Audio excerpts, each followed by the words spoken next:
As we stated in the presentation, it's always best to work in the largest color space. Now, Lightroom has its own internal color space, which we really can't change.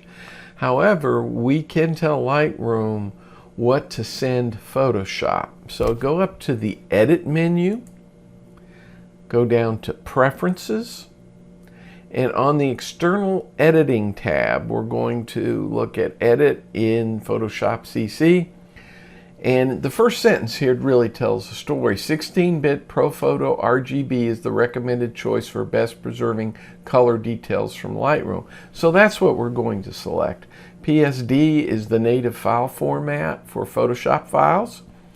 And out of the color spaces, we are going to select ProPhoto RGB.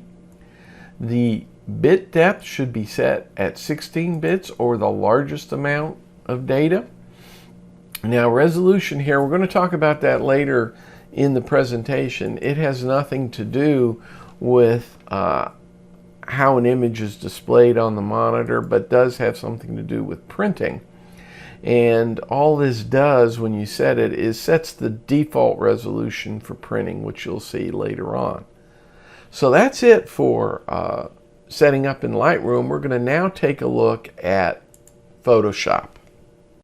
We are now in Photoshop, and to set up Photoshop so the default color space is ProPhoto RGB, you go to the Edit menu and you go down to Color Settings, and up here on the working spaces it says ProPhoto RGB. You can see the various RGB color spaces we already spoke about. So we select ProPhoto, we say OK, and that will be the default color space that you will now work in Photoshop.